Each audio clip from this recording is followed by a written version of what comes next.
নমস্কার বন্ধুরা, তোমরা দেখছো স্বপ্নপূরণ এডুকেশন চ্যানেল। আমরা প্রতিদিনের মতন আজকেও নিয়ে চলে এসেছি কিছু গুরুত্বপূর্ণ প্রশ্ন ও উত্তর নিয়ে বাংলায় গুরুত্বপূর্ণ প্রশ্নোত্তরগুলো প্রতিদিন পাওয়ার জন্য আমাদের চ্যানেলটি লাইক, কমেন্ট, শেয়ার এবং সাবস্ক্রাইব করে দেবে। সাবস্ক্রাইব করে বেল আইকনটি প্রেস করে নেবে, তাহলে নতুন নতুন ভিডিও নোটিফিকেশনগুলো তোমরা খুব সহজেই পেয়ে যাবে। এবং আপকামিং পরীক্ষার জন্য এই প্রশ্নোত্তরগুলো কিন্তু খুব গুরুত্বপূর্ণ, তাই ভুলেও কেউ ভিডিওটা স্কিপ করো না, পুরো ভিডিওটা অবশ্যই মনোযোগ সহকারে দেখো। এবং নতুন যারা আমাদের চ্যানেল প্রশ্নোত্তরের ভিডিওগুলো দেখছো তারা অবশ্যই লাইক, কমেন্ট, শেয়ার এবং সাবস্ক্রাইব করে দিও। সাবস্ক্রাইব করে বেল আইকনটি প্রেস করে নিও। এবং তোমরা প্রশ্নগুলো দেখা মাত্রই কমেন্ট বক্সে উত্তর করার চেষ্টা করো এবং সর্বশেষে কমেন্ট বক্সে কমেন্ট করে জানিও কটি উত্তর সঠিক করেছো। তাই অযথা সময় নষ্ট না করে চলে আসি আজকের প্রথম প্রশ্নে। আজকের প্রথম প্রশ্ন, ভারতের মূল সংবিধানটি কার হস্তলিখিত ছিল? তোমাদের সামনে চারটে অপশান রয়েছে। Option A Rafi Ahmed Kidwai, option B Kailashnath Katju, option C Prem Behari Narayan Raizada, option D Kanailal Munshi. এখানে চারটে অপশানের মধ্যে সঠিক উত্তরটি হয়ে যাবে অপশান সি প্রেম বিহারী নারায়ণ রায়জাদা। ভারতের মূল সংবিধানটি প্রেম বিহারী নারায়ণ রায়জাদার হস্তলিখিত ছিল। পরবর্তী প্রশ্ন, ঐতিহাসিক স্থান চৌরি চৌরা কোন জেলায় অবস্থিত? তোমাদের সামনে চারটে অপশান রয়েছে।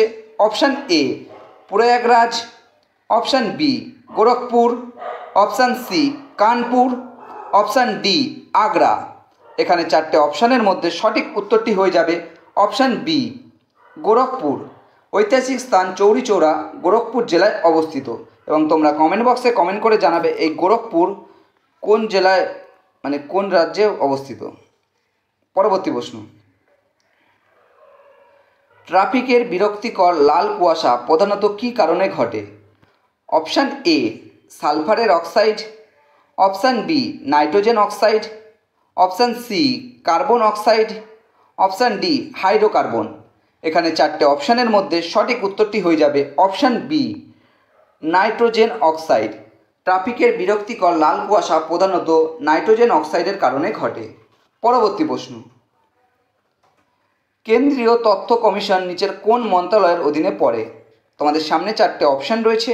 অপশান এ স্বরাষ্ট্র মন্ত্রণালয়, অপশান বি অর্থ মন্ত্রণালয়, অপশান সি কর্মী মন্ত্রণালয়, অপশান ডি সামাজিক ন্যায় বিচার ও ক্ষমতায়ন মন্ত্রণালয়।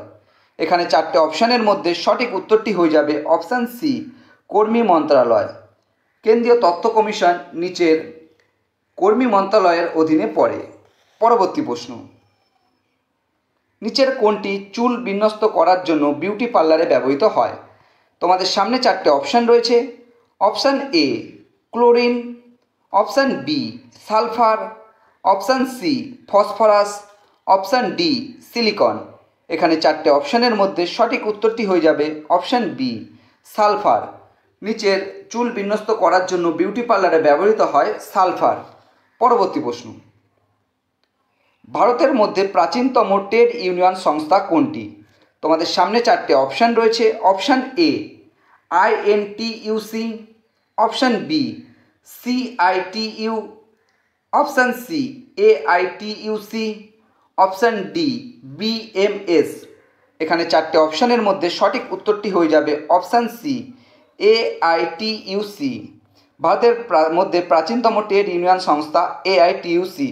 এবং তোমরা কমেন্ট বক্সে কমেন্ট করে জানাবে এই এআইটিইউসি কত সালে প্রতিষ্ঠিত হয়েছিল। পরবর্তী প্রশ্ন, কোন সংস্থা বোম মিত্র নামক ভারতীয় রোবটটিকে তৈরি করেছে? তোমাদের সামনে চারটে অপশান রয়েছে। Option A C DAC Pune, option B ISRO, option C TIFR, option D DRDO. এখানে চারটে অপশানের মধ্যে সঠিক উত্তরটি হয়ে যাবে অপশান বি ইসরো। ইসরো সংস্থা বোম মিত্র নামক ভারতীয় রোবটটিকে তৈরি করেছে। এবং তোমরা কমেন্ট বক্সে কমেন্ট করে জানাবে ইসরো কত সালে প্রতিষ্ঠিত হয়েছিল এবং ইসরো কোথায় অবস্থিত। পরবর্তী প্রশ্ন, ছোটনাগপুর মালভূমি নিম্নলিখিত রাজ্যগুলির মধ্যে কোনটি জুড়ে অবস্থিত? তোমাদের সামনে চারটে অপশান রয়েছে। Option A Chhattisgarh Jharkhand, option B Bihar Paschimbanga, option C Orissa, option D সবগুলি। এখানে চারটে অপশানের মধ্যে সঠিক উত্তরটি হয়ে যাবে অপশান ডি সবগুলি। ছোটনাগপুর মালভূমি নিম্নলিখিত রাজ্যগুলির মধ্যে ছত্তিশগড়, ঝাড়খণ্ড, বিহার, পশ্চিমবঙ্গ এবং উড়িষ্যা জুড়ে অবস্থিত। পরবর্তী প্রশ্ন, ভারতের প্রথম ক্ষেপণাস্ত্রের নাম কি? Option A Agni, option B Sagarika, option C Prithvi, option D Dhanush. এখানে চারটে অপশানের মধ্যে সঠিক উত্তরটি হয়ে যাবে অপশান সি পৃথিবী। ভারতের প্রথম ক্ষেপণাস্ত্রের নাম পৃথিবী। পরবর্তী প্রশ্ন, ভারতের সবচেয়ে প্রাচীন পর্বতমালা হলো, তোমাদের সামনে চারটে অপশান রয়েছে। Option A Vindhya, option B আরাবল্লী, option C Nilgiri, option D Himalaya. এখানে চারটে অপশানের মধ্যে সঠিক উত্তরটি হয়ে যাবে অপশান বি আরাবল্লী। ভারতের সবচেয়ে প্রাচীন পর্বতমালা হলো আরাবল্লী। পরবর্তী প্রশ্ন, ভারতের প্রথম মেট্রো রেল কবে শুরু হয়েছিল? তোমাদের সামনে চারটে অপশান রয়েছে। অপশান এ 1985 সালে, অপশান বি 1984 সালে, অপশান সি 2000 সালে, অপশান ডি 2002 সালে। এখানে চারটে অপশানের মধ্যে সঠিক উত্তরটি হয়ে যাবে অপশান বি 1984 সালে। এখানে ভারতের প্রথম মেট্রো রেল শুরু হয়েছিল 1984 সালে। এটা প্রথম স্প্ল্যানেট থেকে ভবানীপুর পর্যন্ত চলতো। এবং তোমরা কমেন্ট বক্সে কমেন্ট করে জানাবে কার সহযোগিতায় ভারতে প্রথম মেট্রো রেল তৈরি হয়েছিল। পরবর্তী প্রশ্ন, ভারতীয় সংবিধানের অষ্টম তফসিলে কতগুলি ভাষার উল্লেখ রয়েছে? তোমাদের সামনে চারটে অপশান রয়েছে। Option A 28, option B 24, option C 18, option D 22। এখানে চারটে অপশানের মধ্যে সঠিক উত্তরটি হয়ে যাবে অপশান ডি 22। ভারতীয় সংবিধানের অষ্টম তফসিলে 22টি ভাষার উল্লেখ রয়েছে।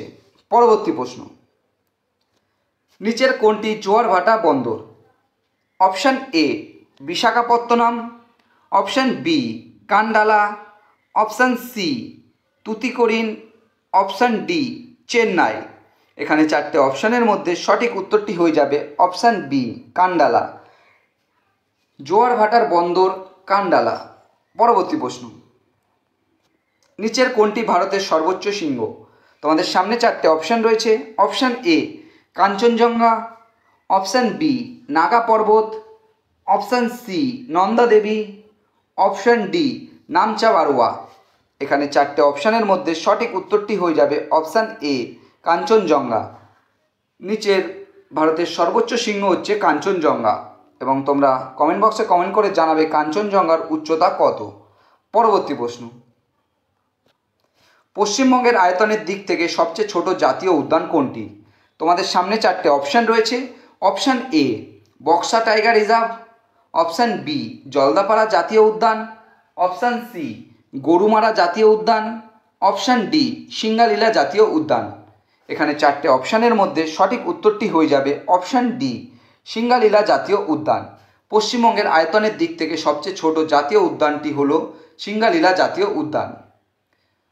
বন্ধুরা, তোমাদের জন্য আজকে কটাই প্রশ্নোত্তর ছিল। তোমাদের প্রশ্নোত্তরগুলো কেমন লাগলো তা অবশ্যই কমেন্ট বক্সে কমেন্ট করে জানিও। এবং প্রশ্নোত্তরগুলো পেয়ে যদি তোমরা উপকৃত হয়ে থাকো অবশ্যই আমাদের চ্যানেলটি লাইক, কমেন্ট, শেয়ার এবং সাবস্ক্রাইব করে দেও। এবং সাবস্ক্রাইব করে বেল আইকনটি প্রেস করে নেবে। এবং নতুন যারা আমাদের চ্যানেলে প্রশ্নোত্তরের ভিডিওগুলো দেখছো তারা অবশ্যই লাইক, কমেন্ট, শেয়ার এবং সাবস্ক্রাইব করে বেল আইকনটি প্রেস করে নেবে। এবং তোমরা তোমাদের বন্ধুদের প্রচুর পরিমাণে ভিডিওগুলো শেয়ার করো যাতে তারাও আপকামিং পরীক্ষায় এই প্রশ্নোত্তরগুলো পেয়ে উপকৃত হতে পারে। আমাদের ডেসক্রিপশন বক্সে ফেসবুক গ্রুপ, টেলিগ্রাম গ্রুপ এবং হোয়াটসঅ্যাপ গ্রুপের লিঙ্ক দেওয়া আছে, সেখানে গিয়ে সবাই অবশ্যই জয়েন করে নেবে। অবশ্যই তোমরা কমেন্ট বক্সে কমেন্ট করে জানাবে আজকে কটি উত্তর তোমরা সঠিক করতে পেরেছো। এবং যারা আমাদের চ্যানেলে প্রতিদিন ভিডিওগুলো দেখছো এবং লাইক, কমেন্ট, শেয়ার এবং সাবস্ক্রাইব করোনি তারা অবশ্যই লাইক, কমেন্ট, শেয়ার এবং সাবস্ক্রাইব করে দিও।